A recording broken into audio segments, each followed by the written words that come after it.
was just a normal Tuesday in the late Cretaceous. 66 million years ago, the sun rose over the lush floodplains of North America, just as it had for 165 million years. An Edmontosaurus mother leads her herd toward the river, the sound of their heavy footsteps muffled by the soft moss. In the distance, a young T-Rex tests his strength against a fallen redwood, unaware that his lineage is about to be erased.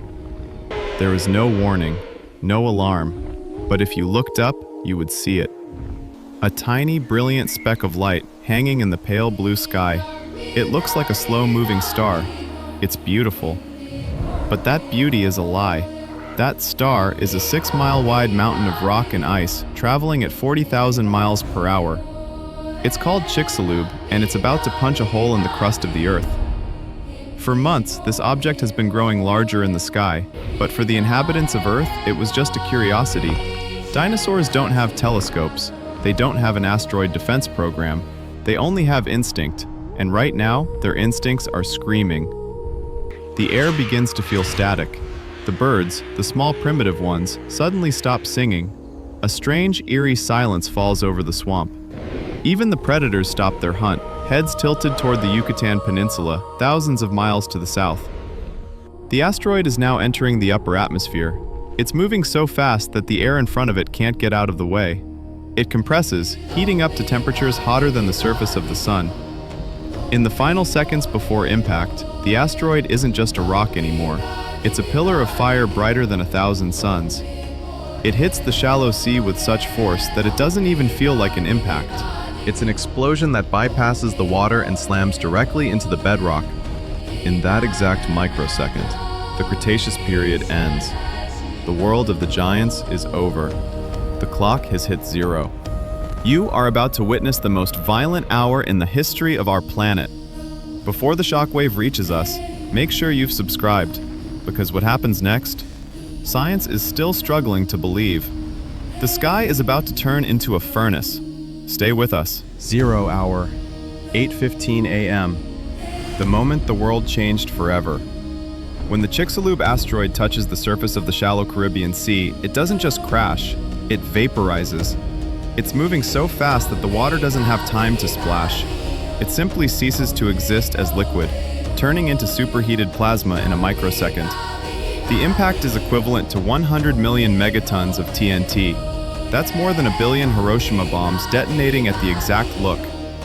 The asteroid punches a hole through the Earth's crust 20 miles deep, throwing a mountain of molten rock, now turned into liquid fire, straight back out into the upper atmosphere. But if you were standing 1,000 miles away, in the forests of Hell Creek, you wouldn't hear it yet. Sound is slow. Physics is fast. First, the horizon turns a blinding, impossible white. A second sun has risen in the south, but this one is jagged and growing. Then, the heat hits. Before the sound waves even arrive, the thermal radiation, the pure light of the impact, ignites every tree, every leaf, and every living thing in its direct line of sight. Dinosaurs, miles from the crash site, are turned into living torches in an instant. The air itself becomes a furnace, reaching temperatures of 500 degrees. And then, the ground begins to scream. The impact triggers a magnitude 11 earthquake, a seismic event so powerful it ripples through the entire planet, causing the ground to liquefy and move like the ocean. Mountains crumble. Riverbeds flip upside down. This is the ejecta curtain, a wall of pulverized rock and glass traveling at supersonic speeds, blanketing the planet in a rain of fire. The dinosaurs look up, their eyes burning, their world collapsing, but the worst is still underwater. Because the sea has been displaced, and it's coming back, not as waves, but as walls of water 1,000 feet high. The impact was just the spark. The global inferno is about to begin. If you can handle the heat, stay with us, because what follows is the most terrifying hour in the history of life. The world is about to go dark, and the rain is turning into liquid glass. The sky is no longer blue. It is a bruised, angry purple, streaked with veins of glowing gold. Remember that mountain of rock blasted into space in the first few seconds? Gravity is now calling it back. As trillions of tons of vaporized debris re-enter the atmosphere, They condense into tiny glass-like beads called spherules. But they aren't just falling, they are screaming back at hypersonic speeds. Think of the kinetic energy. As these billions of glass beads friction burn through the air, they release so much heat that the entire atmosphere begins to glow. Within hours of the impact, the air temperature on the ground rises to nearly 400 degrees Fahrenheit. The planet has turned into a global convection oven. Across North America, Europe, and Asia, forests don't just catch fire, they spontaneously combust. The dry ferns of the Cretaceous ignite in an instant, creating firestorms that dwarf anything in human history. For the giants we've followed, there is nowhere to hide. A T-Rex cannot burrow. A Triceratops cannot dive into the deep ocean. They are trapped in a world that is literally cooking them alive. You can see the panic in their eyes. The same eyes that once ruled the world, now clouded by smoke and searing heat. But the fire is only half the story. While the land burns, the oceans are rising. The impact triggered mega tsunamis over 1,000 feet high. These aren't waves, they are walls of black water and debris, traveling at the speed of a jet plane, scouring the coastlines of the world, and dragging millions of tons of mud and forest back into the abyss. The Earth is being reshaped in real time. The sulfur-rich rocks at the impact site have turned the rain into concentrated acid, burning the skin of those who survived the initial heat. It is a symphony of destruction. Fire from above, water from the sides, and acid from the clouds. As the fires finally begin to consume everything, a new, even more terrifying phase begins. The soot and ash from 1 billion burning trees are rising, joining the dust of the impact. The sun is being blotted out. The heat is about to be replaced by something much worse. The era of light is over. If you want to know how the survivors face the coming impact winter, stay with us. The world is about to go cold. Very, very cold. The fires that once turned the world into a furnace have finally begun to die down. But the dawn does not come. Days pass. Weeks pass. The sky remains a suffocating, bruised black. The billions of tons of ash, soot, and pulverized rock blasted into the stratosphere have formed a global shroud, reflecting the sun's warmth back into space. The impact winter has arrived.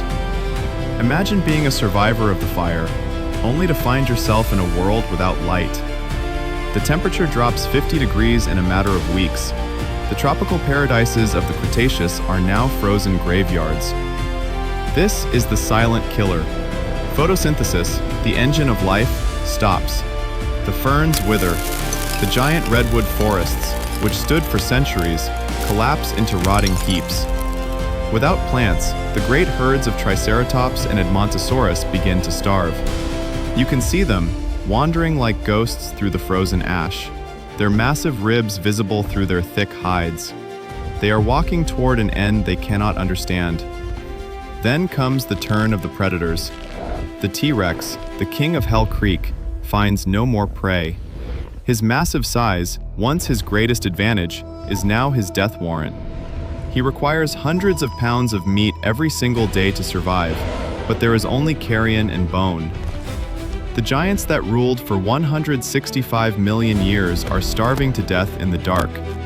The silence of the world is only broken by the sound of falling snow. But it's not snow. It's a toxic mix of ash and acid. But in the shadows of the rotting forests, something else is moving. Small furry creatures, mammals no bigger than rats, and tiny feathered dinosaurs that can endure the cold.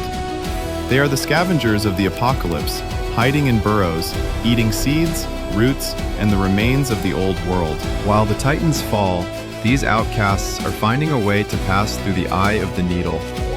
The era of the dinosaur is ending, not just by fire, but by the quiet, cold darkness of a starving planet. But how did the tiny few make it through this great filter?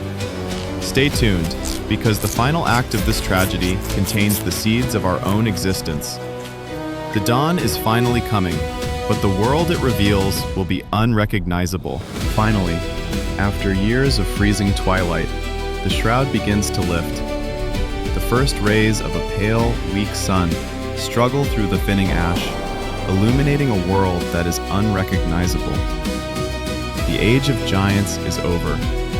The great herds are gone. The kings have fallen. 75% of all species on Earth have been erased from the Book of Life. But as the light returns, it reveals a new truth. The apocalypse was not an end, but a filter. Why did the mighty T-Rex vanish, while a tiny furry creature the size of a mouse survived? Because in a world of scarcity, being big is a curse. The survivors were the specialists of the shadows, the burrowers who could hide from the fire, the seed-eaters who could wait out the darkness. Among them were our ancestors, tiny mammals that would eventually inherit the ruins of a dragon's kingdom. But the dinosaurs didn't leave the world entirely empty. Remember the feathered hunters? The small, agile raptors? They didn't all die in the fire. Some of them possessed the ultimate escape hatch: wings. They shrunk, they adapted, and they took to the skies. Today, we don't need a time machine to see a dinosaur. We just need to look at the birds in our backyard. The spirit of the T-Rex still lives in the hawk. The cunning of the raptor still glints in the eye of a crow. We exist only because the sky fell. We walk these lands because the giants fell so that we could rise. The impact 66 million years ago wasn't just the death of the Cretaceous, it was the birth of our world. The Earth is a survivor. Life is a survivor. And the story of the dinosaurs is a reminder that no matter how absolute a reign may seem, the stars always have the final word. If this journey through the end of an era moved you, hit that like button and share your thoughts below. What prehistoric mystery should we unmask next? Subscribe to keep the history of our planet alive. We'll see you in the next era. The dawn has arrived.